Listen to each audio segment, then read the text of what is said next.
J'aime la parole. J'aime la parole. Shalom peuple de Dieu, que Dieu vous bénisse.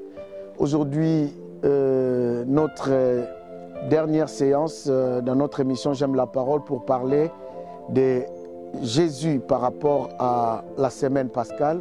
Nous allons prier. Seigneur, merci pour ton amour et pour ta grâce. Merci pour cette opportunité que tu nous as accordée. Bénis Seigneur cette émission, bénis ces moments au nom de Jésus, j'ai ainsi prié. Amen. Alors, bien-aimés dans le Seigneur, je vais lire Éphésiens chapitre 2, verset 8.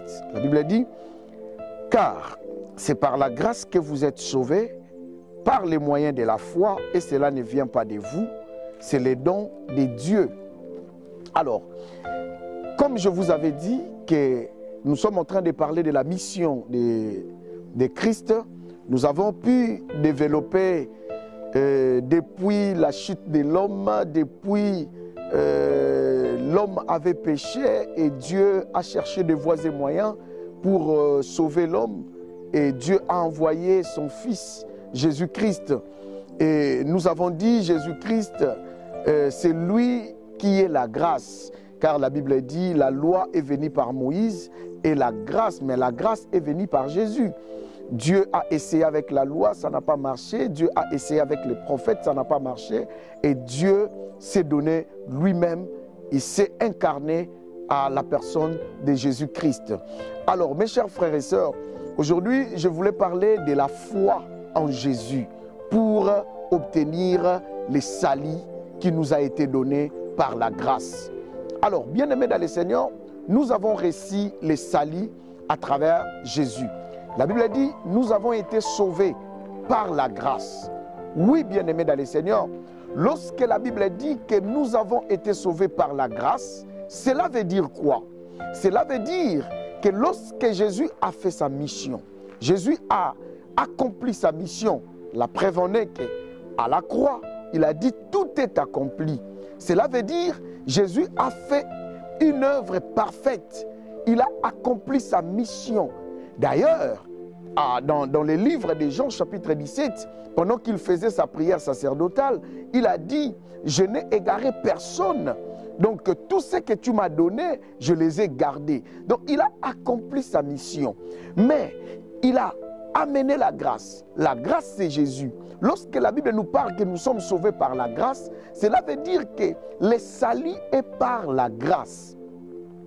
Le salut est par la grâce. Cela veut dire quoi? Toute personne peut accéder à cette grâce. C'est là où nous venons de lire que nous sommes sauvés par la grâce. Mais l'apôtre Paul ajoute quelque chose d'important en disant par les moyens de la foi. La grâce est là. La grâce est gratuite. Car la grâce est une faveur imméritée. Personne ne peut mériter les salis. Personne n'a mérité les salis. Mais par la grâce, cette grâce est aussi pour les bouddhistes, pour les musulmans, pour les païens, pour tout le monde dans ce monde bien-aimé dans le Seigneur. Toute créature peut accéder à cette grâce. Mais la Bible souligne par la foi. Bien-aimé dans le Seigneur, aujourd'hui je vais parler que nous sommes sauvés par la grâce, mais au moyen de la foi. La grâce, bien-aimé dans le Seigneur, c'est comme un compte bancaire. Je peux te faire un virement. Oui, je te dis que je te fais un virement. Le virement se trouve déjà dans ton compte. Mais le problème est que pour rendre visible la somme que je t'ai envoyée, il faut que tu ailles à la banque ou au distributeur pour prendre ce que je t'ai donné. Ce que je t'ai donné, c'est gratuit. Mais les démarches, l'action que tu vas poser pour aller prendre ce que je t'ai envoyé, c'est ça la foi. Écoutez, bien-aimés dans le Seigneur, Jésus a sauvé le monde. Il a accompli. La grâce est là pour tout le monde. Mais la foi, cette grâce, bien-aimés dans le Seigneur, nous oblige la foi. Bien-aimé, toi qui n'as pas la foi, toi qui n'as pas encore donné ta vie en Jésus, il faut... Tu ne seras pas sauvé parce que Jésus a sauvé par la grâce. Il a sauvé le monde par la grâce, que tout le monde est sauvé. Non, par la foi. Donc, c'est-à-dire, il faut que ta foi soit en actif, il faut que ta foi soit en action pour accéder à ce que la grâce nous a préservé, à ce que la grâce nous a donné. Voilà pourquoi la foi, bien-aimés, dont nous parlons, c'est la foi dont la Bible parle dans les livres de Romains 19.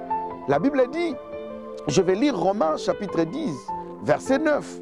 Romains chapitre 10, verset 9. Dans Romains 19, la Bible dit, bien-aimé dans le Seigneur, que si tu confesses de ta bouche le Seigneur Jésus, si tu crois dans ton cœur que Dieu l'a ressuscité des morts, tu seras sauvé. Verset 10, car c'est en croyant du cœur qu'on parvient à la justice et c'est en confessant de la bouche qu'on parvient au salut, selon ce que dit l'Écriture. Quiconque croit en lui ne sera point confus. C'est ça la foi dont la Bible nous parle. Donc il faut croire en Jésus. Jésus a fait son œuvre et l'œuvre de Jésus, l'œuvre de la croix est parfaite. La grâce est disponible pour tout le monde. Mais pour y accéder, c'est question de la foi. Et cette foi doit se manifester en croyant du cœur. On croit que Jésus était mort, on croit que Dieu l'a ressuscité des morts, on croit qu'il est mort pour nos péchés. C'est là que nous accédons à cette grâce. J'aimerais inviter quelqu'un aujourd'hui pour te dire que si tu n'as pas encore donné ta vie à Jésus, le temps est arrivé que tu donnes ta vie à Jésus. Et au moyen de cette foi, la grâce est disponible. Tout le monde peut accéder à la grâce, mais par la foi, c'est ce que l'apôtre Paul dit. Jésus est là, il nous a apporté la grâce. Il a apporté la grâce pour sauver le monde dans le péché, l'humanité, mais c'est par au moyen de la foi, c'est que la Bible dit. Alors, si quelqu'un n'a pas la foi, ne peut pas accéder à la grâce. Le salut est gratuit pour tout le monde, la grâce est gratuite pour tout le monde, mais pour bénéficier de ça, il faut la foi. Est-ce que tu as la foi? Est-ce que tu peux aujourd'hui accepter Jésus comme ton Seigneur et Sauveur? Parce que c'est lui qui est le Sauveur et qui nous a amené la grâce. Si tu comprends ces messages d'aujourd'hui, je t'invite, bien-aimé dans le Seigneur, à exercer ta foi, à faire l'action, à s'approcher vers Jésus, à venir vers Jésus, à croire. Si tu n'as pas encore donné ta vie à Jésus, je te prie de mettre ta foi en lui. Et je vais prier avec toi. Si tu n'as pas encore donné ta vie à Jésus, répète cette prière avec foi, avec moi. Dis, Seigneur Jésus, je viens à toi. J'ai donné ma vie à toi. Aujourd'hui, je sais que je suis pécheur et je recommande ma vie entre tes saintes mains. Je te reçois comme Seigneur et Sauveur. Et instruis-moi et je vais être parmi tes enfants. Au nom de Jésus, j'ai ainsi prié. Amen. Que Dieu vous bénisse, bien-aimés dans le Seigneur. À la prochaine émission. Que Dieu vous bénisse.